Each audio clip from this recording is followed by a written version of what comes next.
vais passer sur un sujet un peu moins triste. D'ailleurs, beaucoup trop, c'est vraiment un kiff, je vous le disais en début, c'est pour moi un kiff, c'est pour moi un véritable coup de cœur.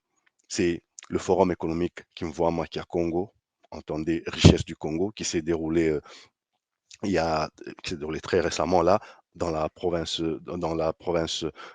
pardon, au Congo central, sous le thème agro-industrie, moteur de croissance et de développement du Congo central.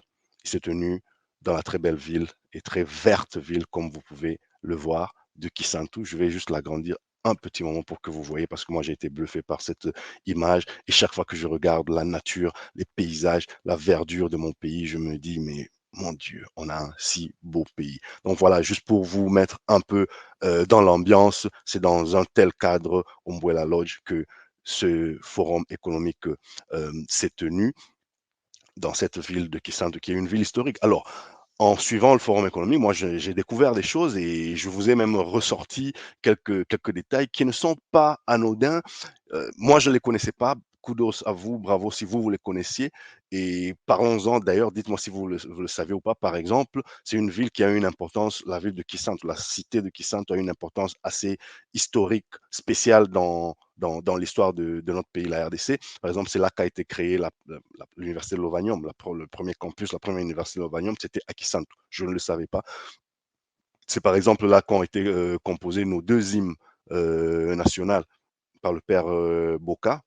Je ne le savais pas. C'est là que a été créé le premier parti politique en RDC. Je ne le savais pas. C'est là que, alors ça, c'est assez intéressant et assez à propos par rapport à toute la thématique économique dans notre pays. C'est là que la ville de Kisantu, elle est dans le territoire de Madimba. Et le territoire de Madimba, c'est un des 145 territoires de la RDC. Et la particularité, c'est que c'est le tout premier territoire institué en RDC. Ça, je ne le savais pas. Si vous le saviez, bravo à vous, partagez l'information. C'est vraiment juste pour ça, ça me donne envie d'y aller. Ça me donne envie d'aller voir parce que moi j'aime bien les monuments historiques. C'est bien d'aller voir ce qui s'est passé à Verdun. C'est bien d'aller voir ce qui s'est passé sur les plaines d'Abraham. C'est bien d'aller voir ce qui se passe par-ci et par-là. Mais moi, quand j'ai un petit événement historique saillant, c'est bien d'aller à Soweto.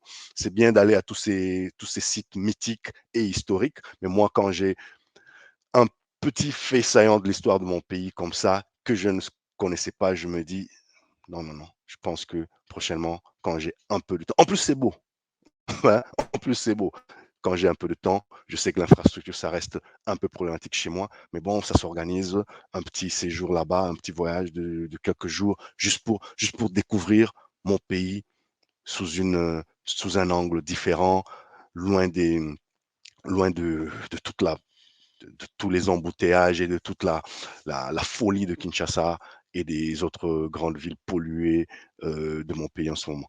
Voilà, c'est quelques petits faits saillants de l'histoire que j'ai retenu pour vous parce que moi, ils m'ont fait kiffer. Donc, je pense que vous allez aimer vous aussi. Dites-le moi en commentaire d'ailleurs. Est-ce que c'est complètement anodin? Est-ce que c'est même, vous le saviez déjà? Hein, commençons par là. Et puis, dites-moi ce que vous en pensez.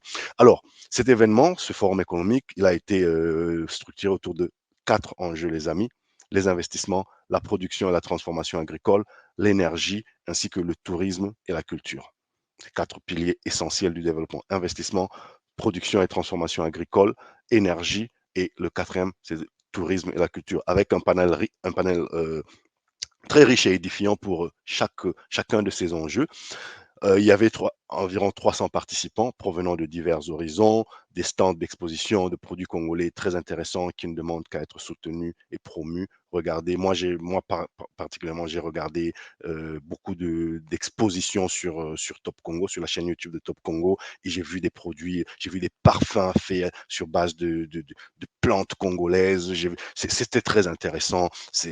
Voilà, c'est bien, les amis. Je sais pas si vous, ça vous fait vibrer comme ça me fait vibrer moi. Moi, c'est bien. C'est pas toujours quand on entend que non, ça c'est un parfum qui a été fait sur base de je sais quel ingrédient que l'on ne retrouve qu'à Paris. Ouais, ouais, mais non, mais ça c'est chez nous.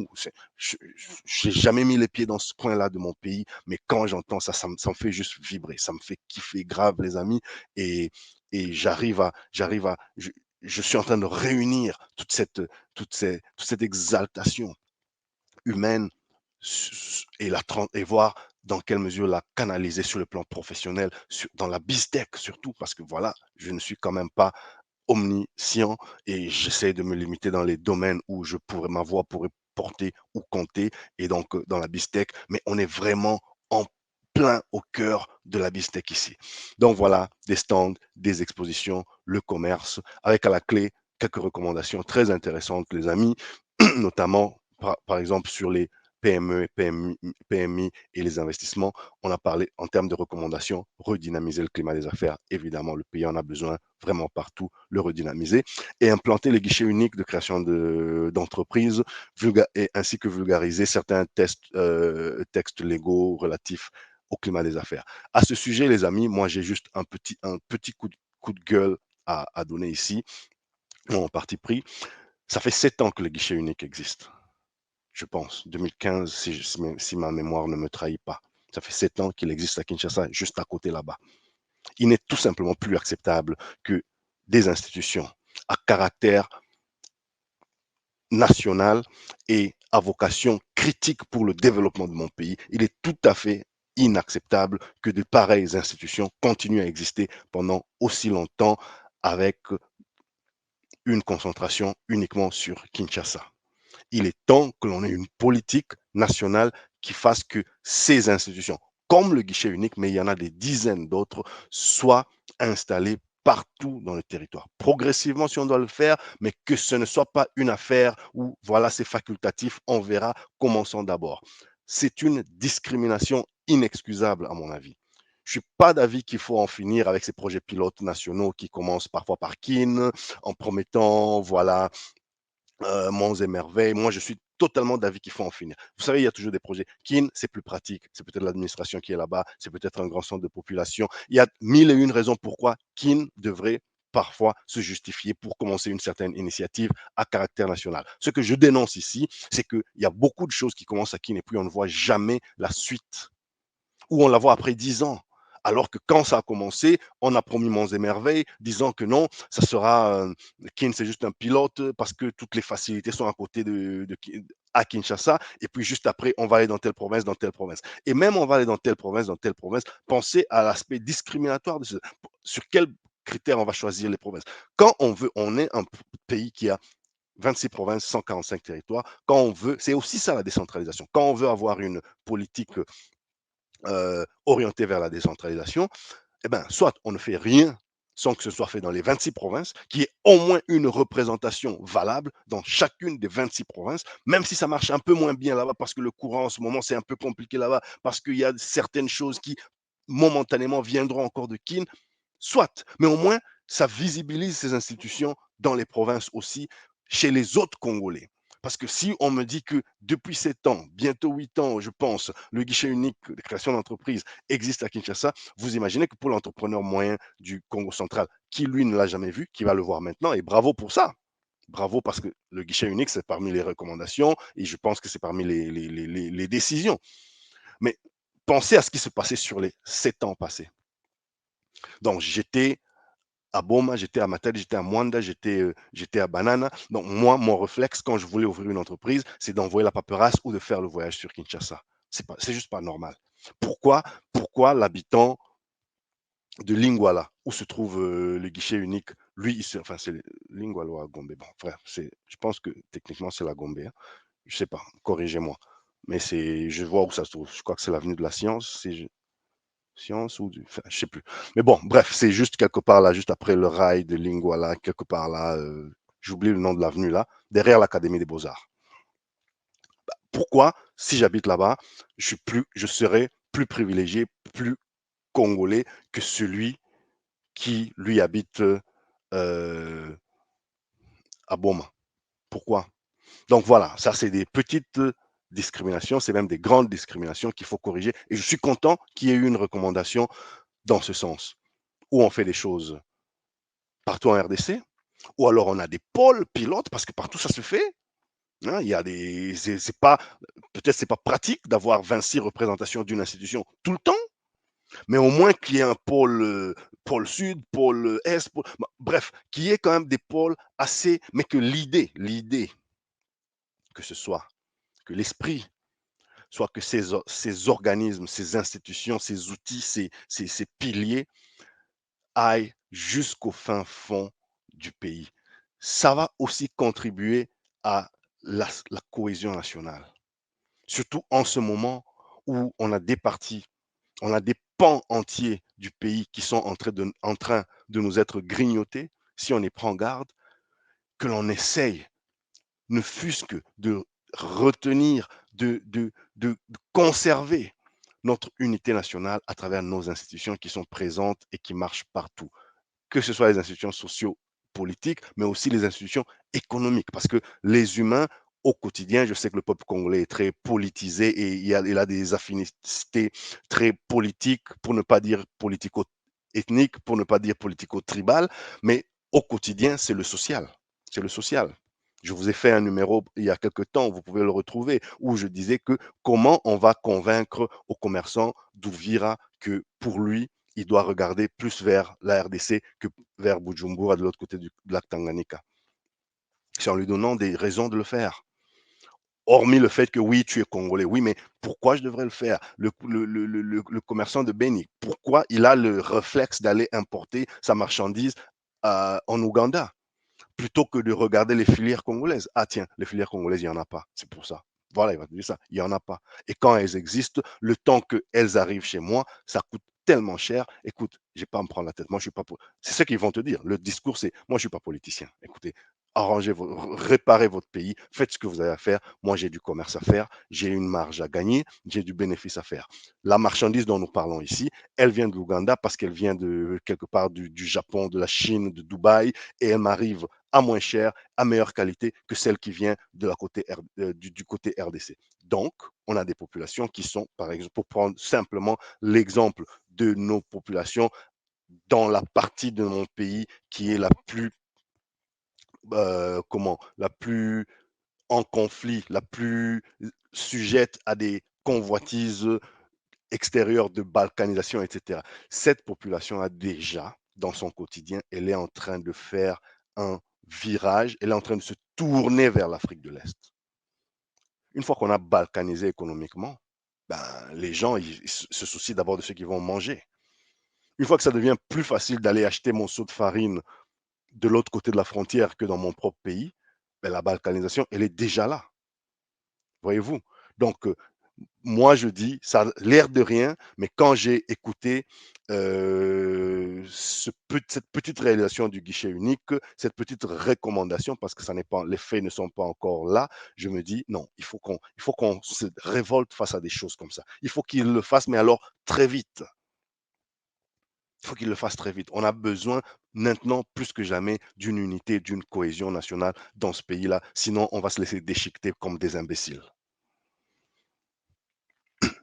Alors, il y avait aussi une recommandation sur l'agro-industrie, cartographier les terres agricoles du Congo central, professionnaliser l'agriculture, les centres d'excellence, améliorer l'état des routes de desserte agricoles, toutes des propositions fondamentales, hein. État de dessert de groupe agricole. Chacun d'entre nous ici a ou connaît un cas où il y a de la production qui pourrit dans les plantations parce qu'on est à 12 kilomètres seulement de la principale, la route principale qui passe par là, mais c'est un calvaire. Aucune voiture ne peut passer, surtout en saison de pluie, etc. Donc, notre récolte de ceci ou notre récolte de cela a pourri, comme ça. On ne peut pas, il faut se révolter. Il faut se révolter. On ne peut pas avoir un pays où on est classé, je sais, quantième au niveau mondial, où les gens meurent encore littéralement de faim, où on est encore en sécurité alimentaire, et apprendre qu'une seule pomme de terre a pourri, qu'une seule banane a pourri, qu'un seul épi de maïs a pourri dans un village juste à côté, qu'il soit à 200 kilomètres, peu importe. Ça ne peut pas se faire. Ça se passait dans le temps de mes parents. Moi, j'entendais ça tout le temps. Ma maman, elle est de Kindu, enfin, elle est du Maniema. Elle est du Maniema, et même si elle n'a pas grandi là-bas, mais elle est du Maniema, et j'entendais toujours dire que voilà, il y avait toujours à Kindu, il y avait, je sais pas moi, des stocks de riz, et puis à Kibombo, il y avait des stocks de je ne sais quelle autre denrée qui est très complémentaire avec le riz, mais les deux n'arrivaient pas à se communiquer parce qu'en cette période-là, les chemins de fer ne marchaient pas bien. Ça, c'est des histoires que j'entendais quand j'étais enfant. Mais alors qu'aujourd'hui encore, on soit en train d'en parler, ça me dit que mais on est en train d'avancer ou on est en train de reculer dans ce pays-là. Donc voilà, essayons de plutôt nous concentrer sur le désenclavement, et j'en ai parlé. Ceux qui suivent cette chaîne depuis quelque temps savent à quel point le sujet du désenclavement me tient à cœur, et je répète toujours mon rêve, ce fameux rêve que je vous ai parfois partagé sur les réseaux sociaux. Je rêve de ce jour où la commerçante de Guémena peut tranquillement vendre son poisson à Kolwezi, elle peut, et le consultant de Kamina, il peut très facilement prendre des contrats à Kananga, il peut aller livrer ses prestations en un week-end, il prend un vol aller-retour, ou il prend sa voiture, il fait un aller-retour en un long week-end. Voilà, je rêve de ce genre de Congo-là. Je rêve de ce Congo-là où tu vas prendre ta voiture à Lubumbashi et tu dis, bon, voilà, je vais en vacances, je sais pas moi, à Isiro, ou voilà, ce genre de Congo-là. Donc, des recommandations dans ce sens, ça va dans le sens de ce que je vous ai toujours, mes rêves à haute voix que je vous ai toujours exposés sur cette chaîne. Et donc, on est, je pense, dans le bon, les amis. Alors, il y a eu des recommandations aussi sur l'industrie, à savoir financer les projets hydroélectriques et solaires par les banques locales, les champs solaires, plan énergie, et aussi avoir un plan énergétique provincial.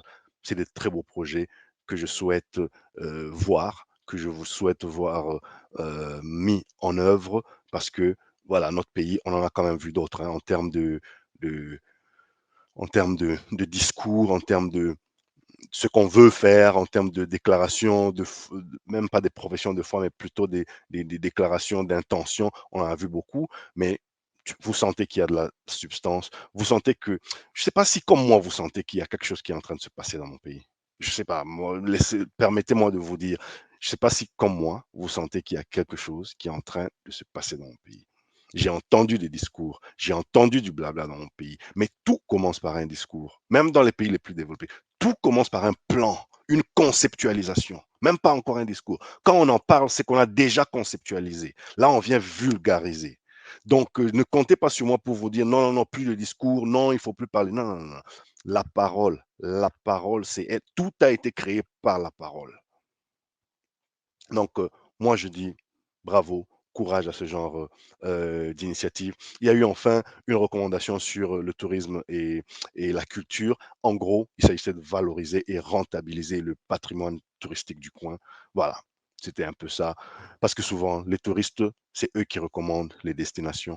Les touristes, ils viennent, ils sont tellement satisfaits que quand ils repartent, ils recommandent la destination à leurs amis et connaissances, et parfois eux-mêmes ils reviennent, soit pour plus de tourisme, ou alors ils reviennent en tant qu'investisseurs, ils reviennent en tant qu'opérateurs économiques. C'est comme ça que certaines belles histoires commencent. Donc, essayons de déconfiner complètement nos mentalités et notre pays, notamment au niveau économique. Alors, les amis, pour finir, je vais vous dire juste mon plus gros coup de cœur, mon plus gros kiff, c'était le discours de clôture.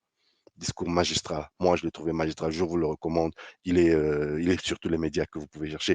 Il est magistral. Le discours de Monsieur Félix Amouna, président de la Chambre de commerce et industrie du Congo, Congo central. Évidemment que mon point de vue est biaisé parce que, voilà, pour certaines personnes qui me connaissent sauront que je suis en ce moment absolument pas totalement objectif, parce que c'est une personne que je connais, c'est quelqu'un que j'ai côtoyé dans une autre vie et que j'admire par ailleurs beaucoup, mais j'ai trouvé là que son discours, il était magistral. Donc, bravo, bravo à lui, bravo à la Chambre de commerce, et bravo à tous ceux qui sont derrière ces réalisations. Mais certains points saillants, les amis, il a, par exemple, parlé des 2 millions d'hectares arables au Congo central. Vous savez, la RDC, maintenant, vous avez tous retenu, c'est 80 millions d'hectares de terres arables, plus 40 autres millions d'hectares de terres irrigables. Donc, ça fait 120 millions de terres arables et irrigables. Le Congo central, c'est 2 millions de terres. C'est pas une très grande, c'est pas la plus grande province. Hein. C'est pas la plus petite province de la RDC, mais c'est pas la plus grande non plus. C'est 2 millions d'hectares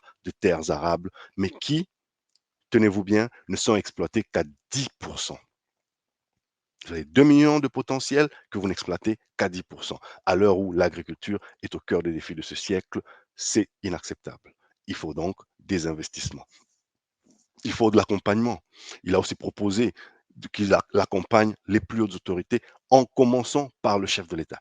Il a proposé au chef de l'État, par ailleurs, le chef de l'État, il était là, je ne sais pas si vous êtes au courant, mais quand vous allez voir sur les médias, sur ceux qui n'ont pas vu, le chef d'État était présent, il a participé à la clôture, et donc en commençant par le chef d'État, il y a eu une proposition faite que la Chambre de commerce du Congo central accompagne le chef, accompagne déjà les, le chef de l'État, et donc bon, et qui est un accompagnement comme ça des grandes autorités du pays, parce que, et ça c'était une petite image, une petite anecdote, une petite formule coup de poing, mais qui va vous parler à beaucoup d'entre vous.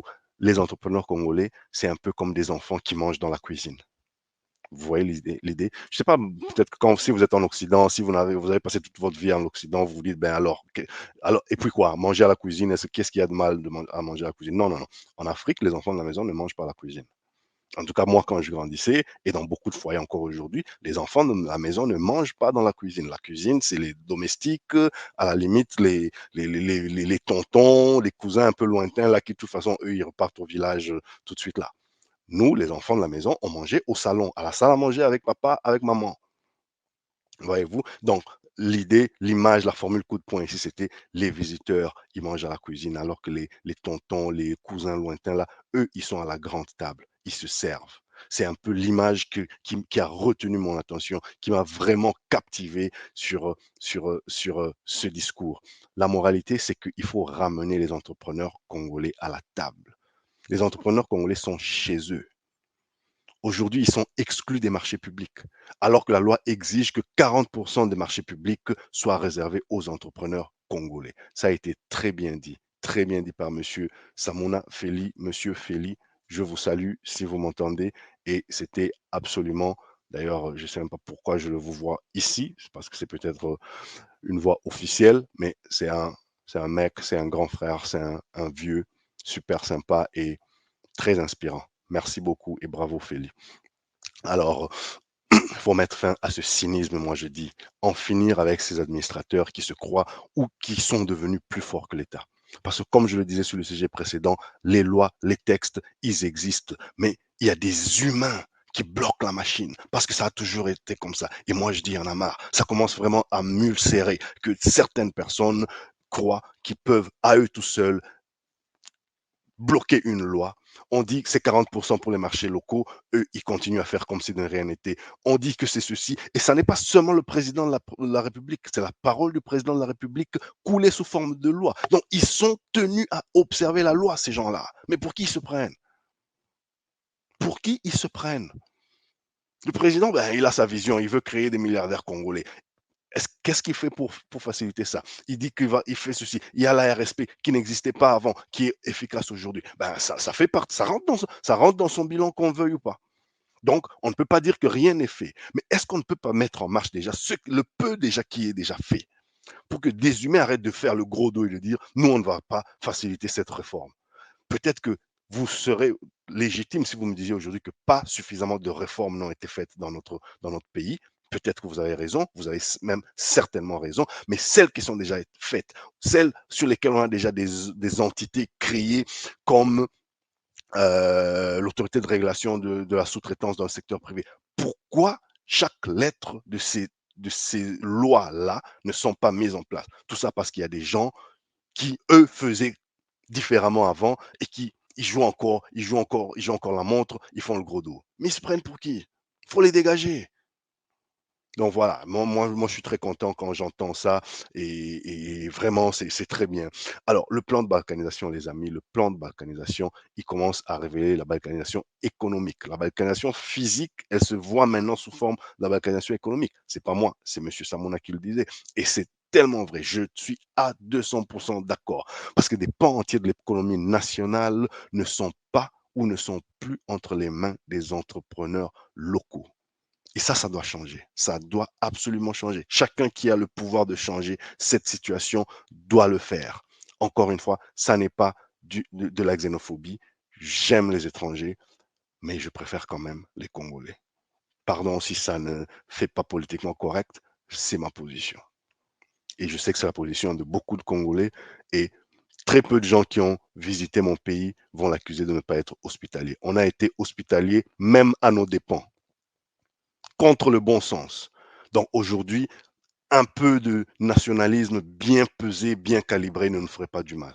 On a ouvert notre pays aux 80, aujourd'hui on en paye les prix. Toutes ces guerres qu'on est en train qu'on est en train de nous faire ici aujourd'hui, c'est en partie, pas seulement, mais en partie à cause de notre hospitalité à la limite de l'idiotie.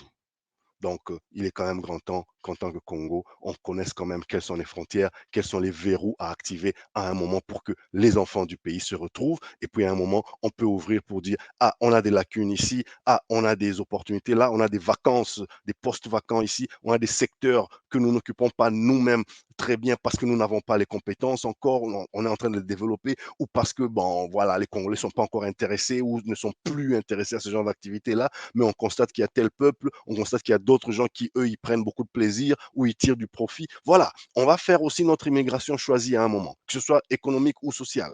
Ça, on doit arriver là.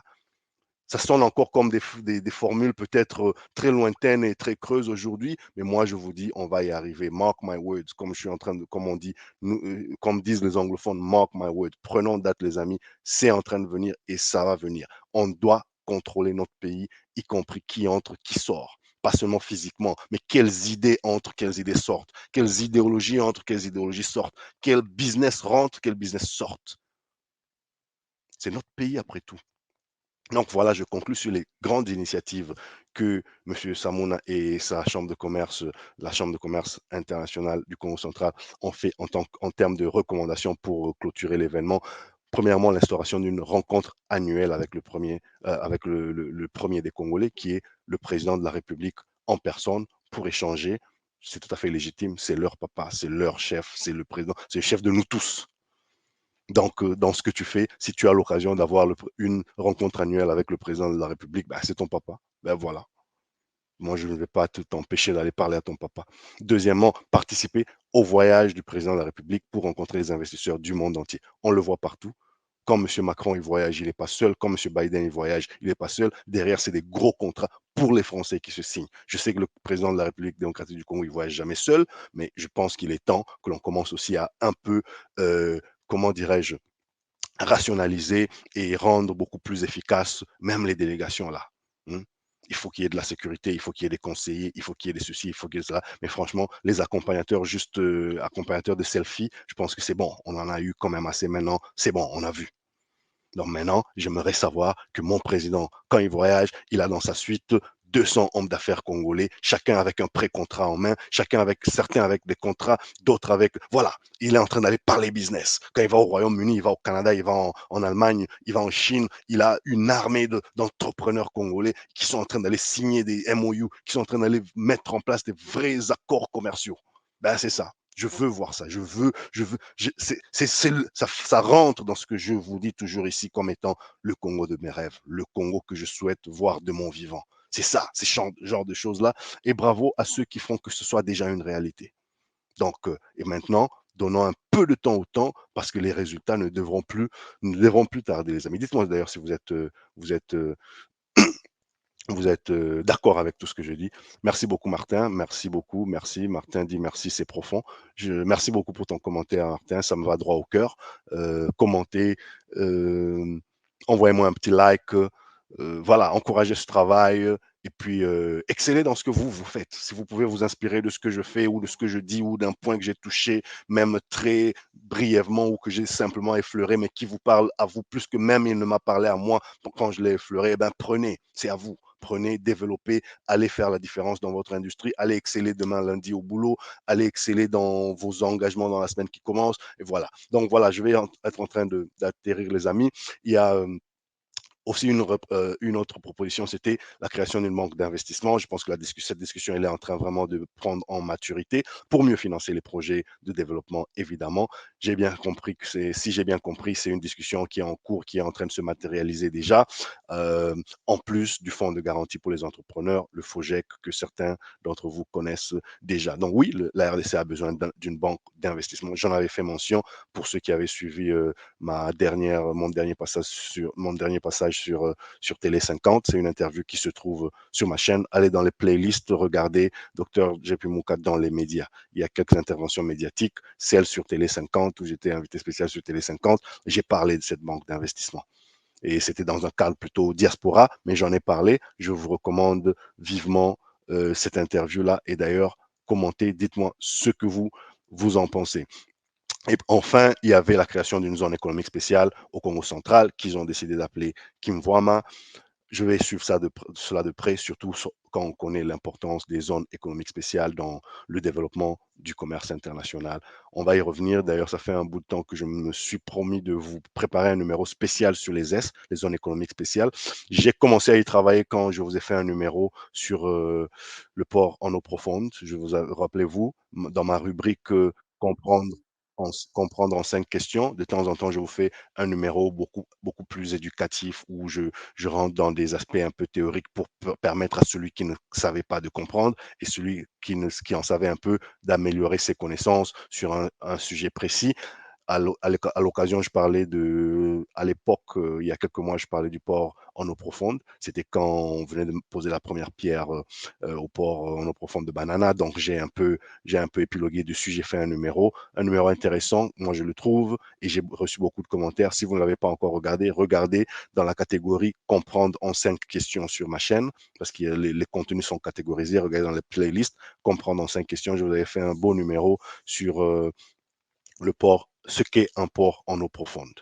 Pas forcément le port en eau profonde de Banana. Le port en eau profonde de Banana, c'était juste ce qui était dans l'actualité. Et moi, j'ai rebondi dessus pour dire, on parle trop de banana, mais combien d'entre vous savent qu'est-ce que c'est qu'un port en eau profonde? Et j'en avais un peu parlé. Donc, je vous y invite. Je me suis promis de trouver le temps de préparer un numéro sur ce que c'est qu'une zone économique spéciale, parce que beaucoup de gens, souvent, on parle de zone économique spéciale, on parle de duty free, on ne comprend pas trop vraiment c'est quoi une ZES. Si vous ne le savez pas, ce n'est pas votre faute. Moi aussi, j'ai dû l'apprendre un jour et je l'apprends toujours et j'essaie de m'améliorer un temps soit peu chaque jour. C'est cette espèce de curiosité à laquelle je vous convie, à laquelle je vous invite tous et merci pour beaucoup d'entre vous qui sont vraiment à fond avec moi dans cette aventure. Donc, en conclusion, les amis, les investissements, et ça c'était la conclusion de M. Samouna, ce n'est pas ma conclusion, les investissements étrangers sont les bienvenus, mais ils peuvent créer un déséquilibre si on n'est pas en compétition à armes égales. C'est bien que les étrangers viennent, mais il faut à un moment que nous aussi, Congolais, petits, grands, moyens, on soit en mesure de compétir avec les étrangers à armes égales. Et on a déjà des instruments légaux qui nous le permettent dans notre pays. Voilà. Donner aux chefs d'entreprise de la RDC leur chance. C'était sa phrase de conclusion envers Monsieur le Président de la République. Donner aux chefs d'entreprise de la RDC leur chance. Mais ça, c'est une phrase qui ne peut pas être commentée, les amis. Tout est dedans, tout y est dit. Je ne peux que dire merci beaucoup à tous ceux qui ont participé à cette grand-messe qu'ils ont appelée qui s'appelle Kimvwama. Merci infiniment. Vous ne savez pas comment ça m'a fait kiffer, comment ça doit faire kiffer chaque jeune Congolais, chaque entrepreneur congolais, chaque vieux Congolais. C'est ça les initiatives qui vont laisser des marques pour que notre jeunesse, pour que nous, et même les plus jeunes, puissions nous en inspirer un temps soit peu, chacun dans son domaine, pour aller faire briller notre pays de mille feux, pour faire Congo de tout bois, comme on dit. Voilà. Alors, je vais moi vous quitter en vous disant, les amis, la province du Congo central vient ici de tenter légitimement, avec ses moyens, d'impulser le développement de la RDC à travers de leur réalité locale, à travers de leur réalité géographique locale. Le terme gâchette par laquelle sera déclenché l'essor économique du Congo a été souvent employé. Le Congo central, ils le veulent, ils l'envisagent, les organisateurs de cet événement, comme la gâchette à travers laquelle viendra l'essor économique du Congo tout entier. Eh bien, si vous pensez un peu différemment, vous êtes aussi légitime. Si vous pensez que le développement de la RDC ne viendra pas d'une seule, mais de 26 gâchettes qui représentent nos 26 provinces, vous êtes aussi légitime. C'est votre droit. Je vous dis que vous avez raison. Ils n'ont pas tort, mais vous avez aussi raison.